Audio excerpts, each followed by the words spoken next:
Alistair, there's only 3 receiving stones out there. Miss Sky said... Yes, okay, all right, but we have a duty to... All right. This is WSPR, The Whisper, Seashallow's best, only news sending. Sendcasting live since yesterday. Hello, and welcome to WSPR, The Whisper, bringing you all the news that's fit to hear here in Seashallow. I am Alistair Featherbright, current denizen of the Third Ring, your host, along with my partner in not crime, Rocky Grenadierite. Hello.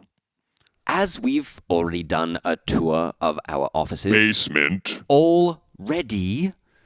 We'll briefly mention again that the specialized receiving stones to tune into WSPR's Sendcast are available at the workshop of Miss Skylar Crowspark in the Third Ring. We hope that you, our 3 wonderful listeners, hello Mum, will encourage your friends and neighbors to join our supporters. Today's items of interest, bringing you a piece of news from each of our fair city's 5 rings. In the inner ring, a source tells me that the All-Island Alliance invited a delegation from Notlantis to the city to discuss matters of trade and oceanic rights a short while ago. King Anchor Starfish agreed to send a member of the royal family along with an entourage, and the representative has supposedly arrived and been housed in government apartments on the Northern Arc. The Kingdom of Notlantis has long resisted any overtures from Aya or other island kingdoms and states, maintaining that it alone has dominion over the seabed of the archipelago and not infrequently sinking ships that were claimed to have threatened that sovereignty or the kingdom's interests.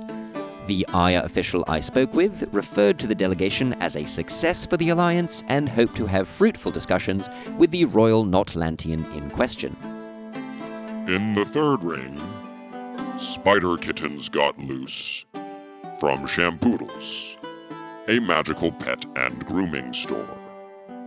About 23 of them ran down Waterlily Canal before stopping at the water. They seemed scared.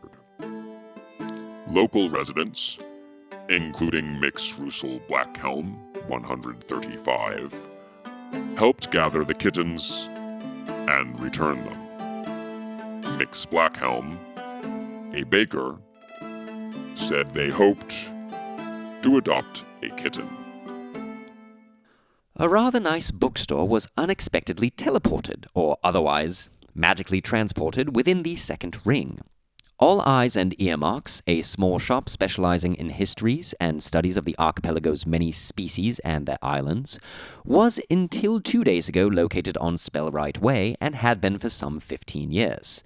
The owner, a Mr. Tide, has been living above the shop for the entirety of that time and informed me that this morning his door unexpectedly opened onto the Plaza of the Diviner, some 20 arc degrees off its customary position. He sighed deeply as he speculated this was due to some wizard stuff. Mr. Tide was disconsolate as he surveyed his new storefront, wondering aloud if his customers would be able to find the new location, and bemoaning the lack of a good seaweed biscuit shop nearby.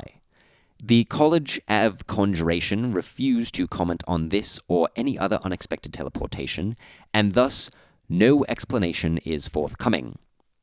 We at WSPR will be making further inquiries at the Collegium and the previous address of All Eyes and Earmarks. Why do you keep saying we? In the fourth ring today, a school of flying fish in one of the public aquariums began spontaneously singing in a language that I later learned was abyssal. About 36 of the fish rose to the surface of the aquarium and began to chant in unison, mildly disturbing passers-by. After a short time, the possession or magical compulsion seemed to leave the fish, and they returned to more normal, fish-like activities. And now, the weather. It's still nice. Archdruid Tefist did not answer the questions, I shouted into their grove. I couldn't find them. So, we still do not know if they will stop the storm headed our way.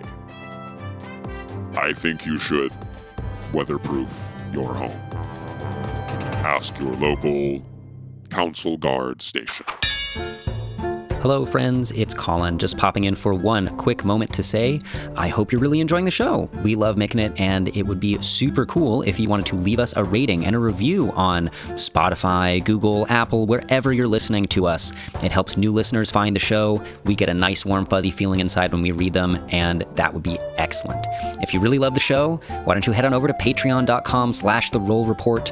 Maybe you can support us. If you do that, you might even get ad-free episodes. No more listening to me saying this thing in a variety of ways, and for a little extra, you will get extended interviews, the full interview with Connie Chung and Isha Mehta coming up this month, and everyone else coming up later this year. And while you're at it, hop on over and follow us on Instagram and TikTok. We are at The Roll Report Cast. That would be super cool. Back to the show. In light of yesterday's undead attack, WSPR is determined to provide the full story to you, our listeners.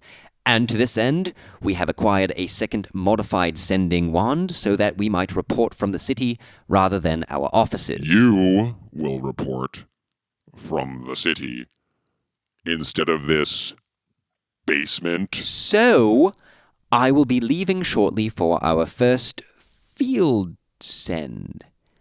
Note to self, really must think of better names for things. I will be leaving shortly to investigate the incident with the vessel Reef Cutter and its cargo of unexpected zombies, taking this wonderful new piece of artifice with me. I shall report in to Rocky, and to you, of course, dear listeners, as I make progress. Well then, Rocky, over to you. Over what? Be careful, Alistair. Okay. An update on the Wizard's tourney. The tourney is 1 week away. No stadium has been built. My third cousin Ember is studying transmutation and told me the archmages of the Collegium are working on it. Archmage Charistus has been seen leaving City Council looking flustered, although Ember says that is how he always looks. WSPR will wait for Alistair's report, I guess. I set out to determine where the undead cargo crates had been shipped from, first inquiring at the dock where the Reef Cutter had landed yesterday. I was directed to the Eastern Ark's dockmaster, dockmistress, Mrs. Rosamond Underwave of Sweetwater, in her office just off of Galleon Canal. Mrs. Underwave informed me that the shipping manifests were none of my business and that she had an urgent appointment, and left. WSPR's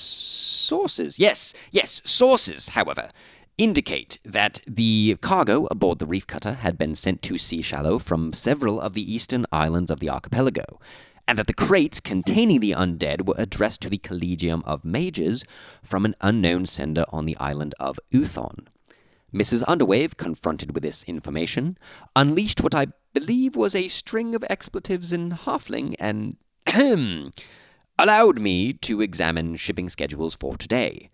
I noticed that 2 ships were scheduled to arrive bearing cargo bound for the Collegium, and proceeded to the southwestern arc to learn of the vessel Gull's Wing. However, when I arrived at its dock, I found it cordoned off by a detachment of council guards, with several injured citizens being tended to by clerics, as a number of the guards collected broken crates and what appeared to be bone fragments and body parts nearby.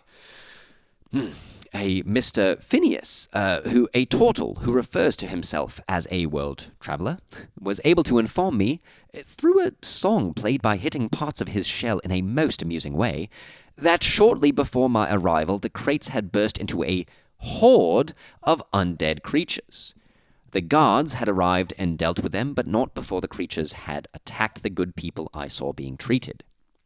Clearly, no more was to be learned at the scene, as the guards had begun their investigation. I travelled to the northern docks, hoping to intercept the Heart of the Isles before it landed and discharged cargo. I fortuitously arrived right as it was docking, and took up what I imagined would be a simple observational post behind some crates. I did have time to notice an unusual passerby, a young water genasi with an octopus in her hair, accompanied by a human, of all things, before the cargo being unloaded from the Heart began breaking apart. In a moment, I found myself obliged to join a fight against these undead intruders with the pair I mentioned, as well as an elderly sailor from the Heart and its captain. Skeletons and a huge undead ogre threatened us, but with magic and with might we drove them back. The elderly sailor deployed lightning to great effect, along with the water genasi's terribly discordant singing, and the human's wondrous skill with a blade. Surely he must be one of those blessed by one of our many gods. He was even able to revive his companion after the ogre had delivered a knockout blow. Believing us to be safe, I just introduced myself as the last foe fell, and I learned these brave individuals were Yorick, of the vessel Heart of the Isles, Galen, a mercenary for the Scarlet Osprey, and none other than the Princess Rivulet Starfish, the 7th daughter of the King of Nordlantis and delegate to the city. As shocked as I was by this, it was nothing compared to my shock as the remnants of the undead amalgamated into a giant beast, seemingly bent on continued rampage, before it was struck to the ground by the legendary adventurer Vec Cloudwatcher, the captain of the Scarlet Osprey here in Seashallow. Oh dear, she's coming over to speak with us. Rocky, get this story out. I'll send more when I can. I received this sending from Alistair, recorded on a sendcasting wand. We here at WSPR, gods. Now I'm saying it. We at WSPR will update you when we can. If you would like to report items of interest, send me a paper bird. Rocky Granadierite. I hope Alistair's okay. How does this shut down?